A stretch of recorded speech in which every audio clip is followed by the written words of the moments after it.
Hey guys, OSG back with the second Amiga Power video. Last time we saw the games that were underrated, and now we're going to take a look at the games that I would say were overrated. These are the games that probably hurt us the most, as the reviews were like an advertisement and anything above 80% was normally worth buying. But every now and again we would go out and spend our pocket money and get a substandard game on the strength of a review. Like I said in the first video, these cases weren't as clear cut as the Zap64 ones, but I've trawled through the reviews and come up with 10 games that for me had overinflated scores. So without more delay, let's take a look at 10 Amiga games that were overscored by Amiga Power.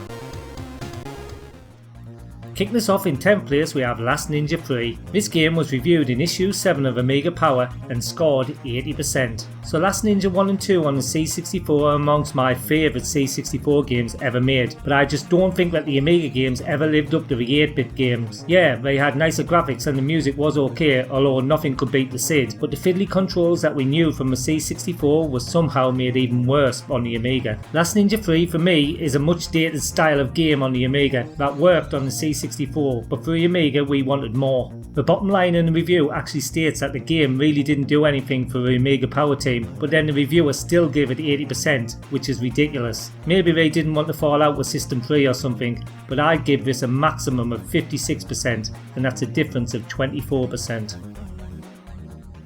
9th place is taken by Legend of Valor. So Legend of Valor was reviewed in issue 23 and scored 88%, meaning for most people this was a must-buy game. So this game didn't get much love from the market outside of the UK, but for some strange reason the UK press loved it, calling it the best 3D RPG ever. I have read that this may have had something to do with the magazine editors actually having their faces digitised and added to the game. Whether or not this influenced the review, I'm not sure, but this is by no means the best 3D RPG ever. In fact, there were better out there at the time of release. Being an A500 owner, this for me was a non-starter as it was so choppy and the disc changes were phenomenal. It's like everything you do needs a change. It runs smoother on the A1200, but revisiting it, it's still a chore to play and definitely not worth a £40 price tag or the 88% score. I'd score this more like 64%, given the difference of 24%. In 8th place we have Body Blows, probably the best known game on this list. With its super slick graphics, this game was reviewed in issue 24 with a score of 89%. To put that in some context, the reviewer thought this game was better than Mortal Kombat, which only scored 86%, and even more concerning, more than they scored Mortal Kombat 2 later with a stupidly low 63%. Obviously, as far as fighting games go, this looks and sounds great, but the main thing in a fighting game is definitely the flowing gameplay and moves, which I don't think Body Blows has. When you think of what other systems were doing with fighters, this one just doesn't hit the mark, and I give it a score of around 62% for the graphics and music, and that's a difference of 27%. Pinball Magic is in 7th position. Reviewed in issue 25, it scored a well above average 80%. So first of all, I want to point out that maybe back in 1990, when this was originally released, it was pretty good, as pinball games, well the ones we have come to know, weren't around so much. This though is a re-release of the game, and when you think that Pinball Dreams, Fantasies etc. were around, it somewhat knocks the shine off this one. The review does state that it's not really the realistic pinball simulator that we have become used to, but then still went on to give it 80%. I think mainly because it was cheap, but really you don't just give good scores for price surely. For me this one is very dated, and although entertaining for a few minutes, isn't what I want when I'm playing a pinball game, so my score for this will be an average 52%, giving a difference of 28%. In 6th place we have High Stuntman. This game scored 84% in issue 8 of Amiga Power. It's a Codemasters game and was only $7.99 to buy. So before we go any further, I want to add, at that price it was a bargain, but the score of 84% is too high. I'm not saying this is a bad game though, because looks wise it's great, and as the review says, very Swift-like, or even an early Banshee, but the gameplay, even for an experienced shoot 'em up player, is just too hard, making the game more of a chore than fun. I'm sure you know that I love shoot 'em ups and I've tried to get into it but I can't, but the real problem I have is that the review was by Stuart Campbell, who later went on to review Battle Squadron re-release and only gave it 70%, and even said in that review that this was better than Battle Squadron. I mean, come on, get a grip. Yeah, it's okay for a cheap game, but nowhere near in the league of Battle Squadron. I'd give it a take or leave score of 55%, giving a difference of 29%. 5th place is taken by Miami Chase. Reviewed in issue 2, scoring a mind-boggling score of 82%. This is a game that I actually had and wanted to like, but it leaves a lot to be desired. The reviewer said that this was a bona fide grade A first class corker of a game. Yeah mate, maybe in your world, but for the majority of us who waste it, and I don't use that term very much when it comes to budget games, our money on this garbage, it is nothing short of scandalous that this game scored 82%. Loading it up you get a great intro, and even when the game loads the graphics are great and very early GTA like, but then we get the gameplay. And have you ever wondered what it would be like driving with bald tyres on an ice rink? Well, this gameplay will satisfy you in that department. It's a shame though, as like I say, everything else is there, but gameplay is always king and makes me give this game a below average score of 48%, giving a difference of 34%.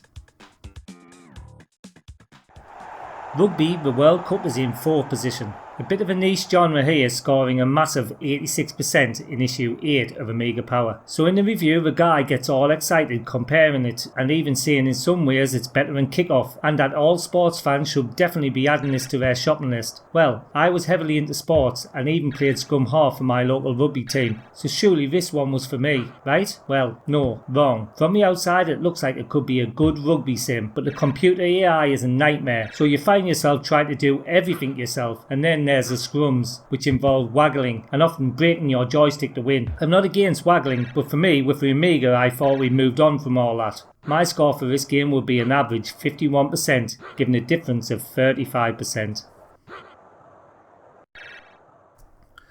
3rd place is taken by Graham Taylor's Soccer Challenge. This game was reviewed in issue 16, scoring 82%. Anyone who loved football would not have bought this game just for the name Graham Taylor, who was maybe the worst England manager of all time. The reviewer talks of excitement, edge of your seat stuff and great features. Well, let me stop you there. As an avid football management games lover, this is far from the best I've played, even on the 8-bits. The match sequences are its only saving grace, but getting to them is a total marathon of having to pick your team in entirely every time, by which time you don't care if you win or lose, you just want it to end. Graham Taylor, do I not like that? No, I give it a measly 47%, and that's a difference of 35%.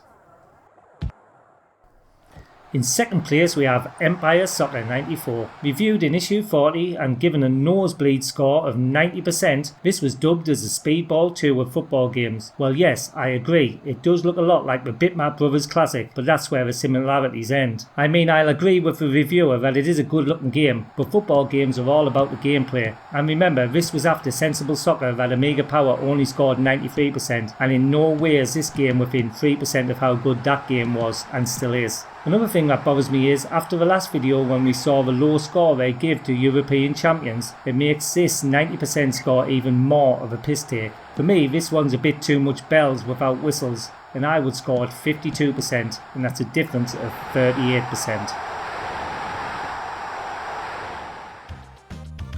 And now, in 1st place we have Muzzy. This game was reviewed in issue 36 of Amiga Power and scored a suspect score of 80%, and I can't for the life of me think of why it merited that. The reviewer does say that the game makes you feel like you want to switch it off because it's crap, and then even mentions the 3rd level, which is stupidly hard, but then says it gets better. And yeah, it does a bit, but not better enough to give it 80%, especially when you think that this is a guy who scored Beach Volley and Golden Axe so low. Also, if you look at the bigger picture, this falls into the same puzzle category as Benefactor, which only scored 57%. So Stuart, are you saying that this game is 23% better than Benefactor? Get a grip, man. Out of all the reviews I've read, this is by far the worst decision I've seen.